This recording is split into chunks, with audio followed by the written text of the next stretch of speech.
When life gets busy, pause, take a deep breath, download Mindset, and listen to your favorite inspirational speeches to unlock your full potential. I believe that if we are honest with ourselves, that the most fascinating problem in the world is, who am I? What do you feel when you say the word I? I, myself. I don't think there can be any more fascinating preoccupation than that, because it's so mysterious, it's so elusive. Because what you are in your inmost being escapes your examination in rather the same way that you can't look directly into your own eyes without using a mirror.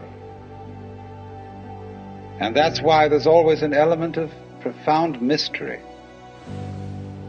in the problem of who we are.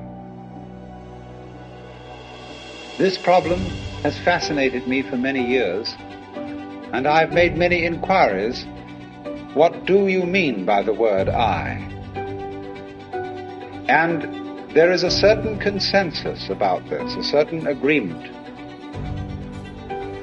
Most of us feel I, ego, myself, my source of consciousness, to be a center of awareness and of a source of action that resides in the middle of a bag of skin. And so we have what I have called the conception of ourselves as a skin-encapsulated ego. Now, it's very funny how we use the word I.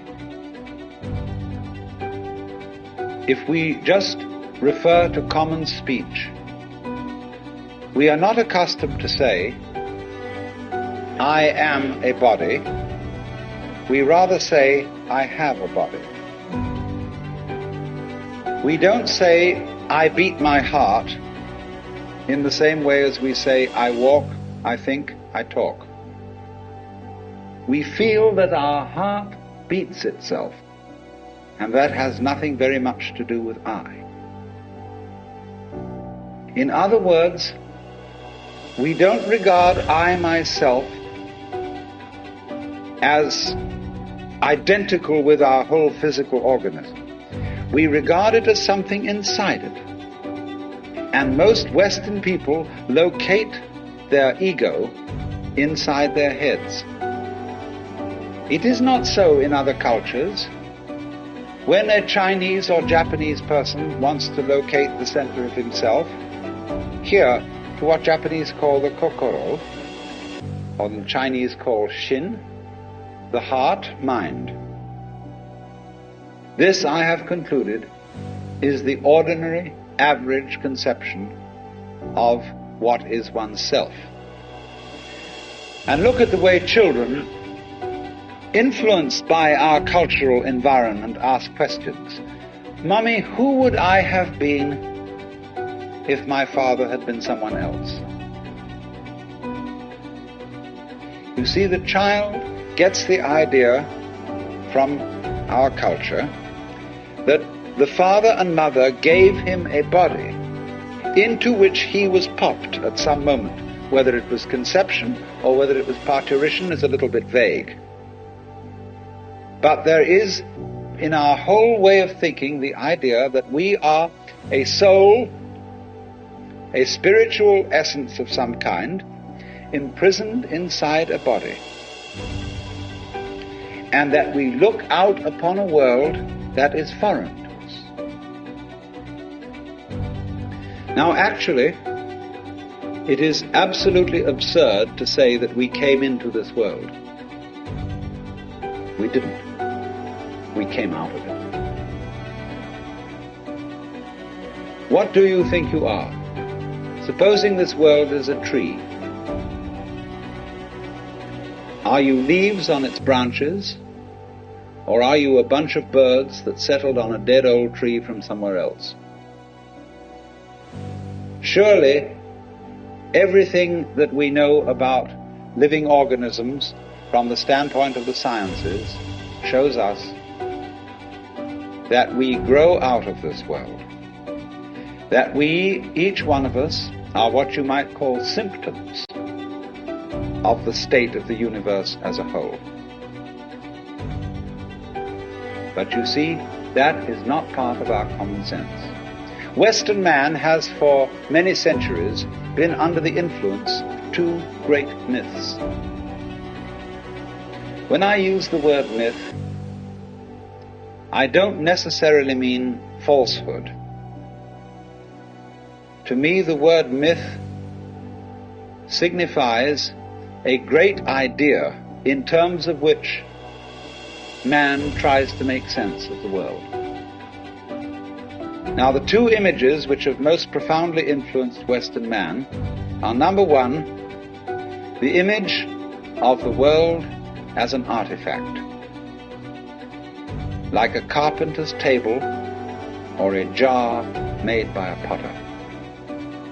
Things, all events, all people, all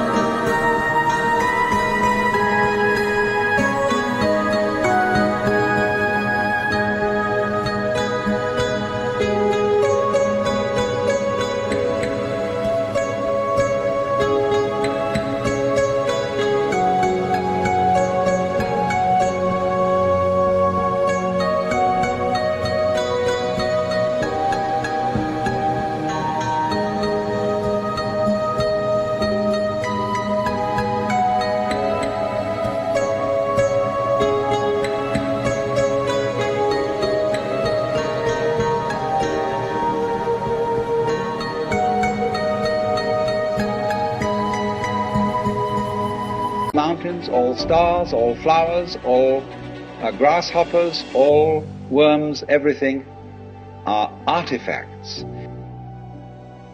And it is therefore natural for a Western child to say to its mother, "How was I made?"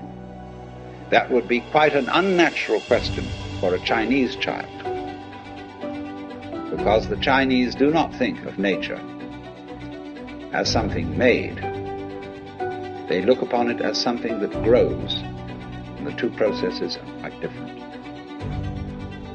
When you make something, you put it together, you assemble parts, or you carve an image out of wood or stone, working from the outside to the inside. But when you watch something grow, it works in an entirely different way. It doesn't assemble parts. It expands from within and gradually complicates itself, expanding outwards, like a bud blossoming, like a seed turning into a plant. We got another myth, the myth of the purely mechanical universe. This was invented at the end of the 18th century, became increasingly fashionable throughout the course of the 19th century and well into the 20th century, so that it is today's common sense. Very few people today really believe in God.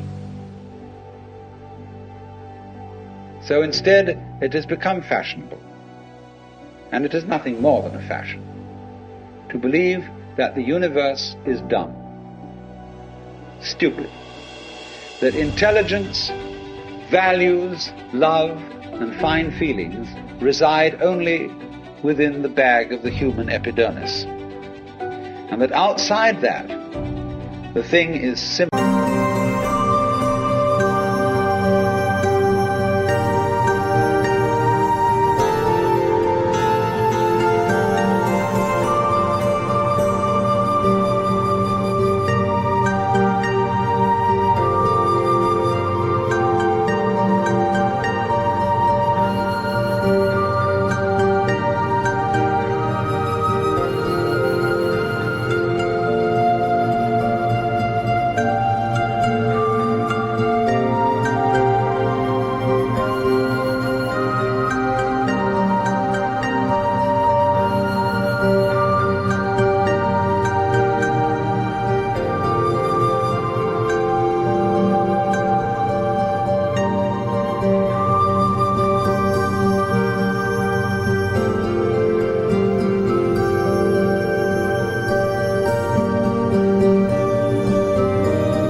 a kind of a chaotic, stupid interaction of blind forces.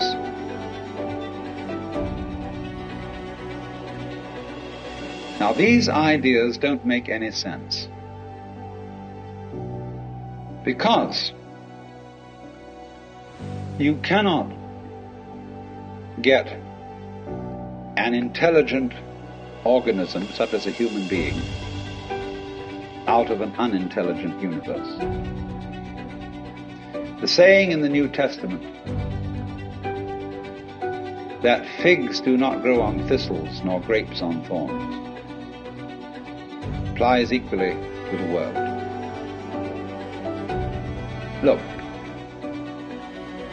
here is a tree in the garden, and every summer it produces apples, and we call it an apple tree because the tree apples.